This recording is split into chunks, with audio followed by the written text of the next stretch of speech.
ঈদের সালাতে যাওয়ার পূর্বে আপনি সাদাকাতুল ফিতর সম্পর্কে আমাদের দেশে চলতেছে বড়ই ঝামেলা। একদল বলতেছে টাকা দিয়ে দেওয়ার জন্য, যেই তাদের এই মর্মে কোনো হাদিস তারা পেশ করতে পারে না, কোনো নস তাদের নেই, যুক্তি যে গরিবে টাকা চাই না, আমরা গরিবের দরকার হচ্ছে টাকা, তার খাবারের দরকার নেই। আরে যুক্তি দিয়ে আপনি যুক্তি দিচ্ছেন। মুহাম্মদ সাল্লাল্লাহু আলাইহি ওয়াসাল্লাম কি বুঝতেন না যে গরিবের টাকার প্রয়োজন আছে? সাদাকাতুল ফিতরের হাদিসগুলো আপনি দেখেন, আবু সাঈদ খুদরি, ইবনে আব্বাস রাদিয়াল্লাহু তাআলা আনহু, ইবনে ওমর রাদিয়াল্লাহু তাআলা আনহু, তারা বলছেন রাসূল সাল্লাল্লাহু আলাইহি ওয়াসাল্লামের জমানায় আমরা সাদাকাতুল ফিতর বের করতাম সাআম মিন তাআম, এক সা পরিমাণ খাদ্য। তাআম মানে খাদ্য, তাআম মানে টাকা নয়। তাআমাতাল লিল মাসাকিন, গরিব মিসকিনদের ঈদের খাবারকে সুনিশ্চিত করা। আপনি নিজের বাড়িতে পোলাও কুরমা খাবেন, নিজের বাড়িতে নিজে আনন্দ ফুর্তি করবেন নিজের ছেলে সন্তানকে নিয়ে, পরিবারকে নিয়ে, আর গরিব না খেয়ে থাকবে। তার ঈদের দিনের খাবারকে আপনি সুনিশ্চিত করুন, সে যাতে তার সন্তান সন্ততিকে নিয়ে খেতে পারে, এটা সুনিশ্চিত করুন।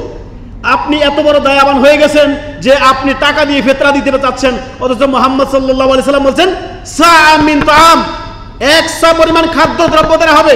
3 কেজি মাথা পিছু করে সাদাকাতুল ফিতর বের করবেন, প্রত্যেকের মাথা পিছু করে 3 কেজি সাদাকাতুল ফিতর আপনারা বের করবেন, নিজের ঘর থেকে বের করবেন।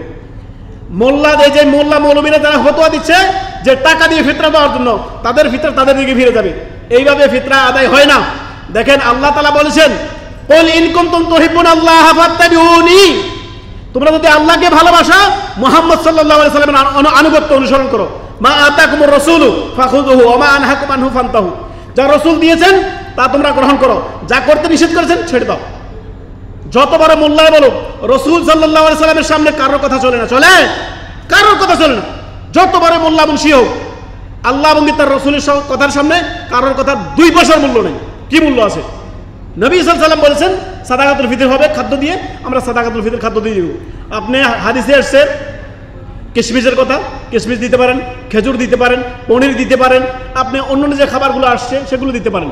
বর্তমান ওলামায়ে কেরাম বলছেন দেশের প্রধান খাদ্য, তৎকালীন সাহাবায়ে কেরামদের প্রধান খাদ্য কি ছিলেন? এগুলোই ছিলেন। এখন আপনার আমার প্রধান খাদ্য কি? পৃথিবীর অধিকাংশ মানুষের প্রধান খাদ্য হচ্ছে ভাত, তারা ভাত খাচ্ছে। অর্থাৎ চাউল আপনারা মাথা পিছু করে 3 কেজি করে চাউল দিয়ে ফিতরা ঈদের সালাতে যাওয়ার পূর্বে আপনার ফিতরা আদায় করবেন। খেয়াল রাখবেন, ঈদের সালাতের পরে যদি কেউ সাদাকাতুল ফিতর আদায় করে সেটা সাদাকাতুল ফিতর হিসাবে গণ্য হবে না, সেটা সাধারণ সাদাক হিসাবে গণ্য হবে। সাদাকাতুল ফিতর বলে এটা গণ্য হবে না। অতএব ঈদের সালাতে যাওয়ার আগেই 1-2 দিন আগে ওলামায়ে কেরাম বলেছেন, সহিহ বুখারীর একটি riwayat রয়েছে, আপনারা দিতে পারেন 1-2 দিন আগে সাদাকাতুল ফিতর। সবচেয়ে উত্তম হচ্ছে ঈদের সালাতে যাওয়ার পূর্বে আগেখানে আপনি আপনার সাদাকাতুল ফিতর আদায় করে ঈদের সালাত পড়তে যাবেন।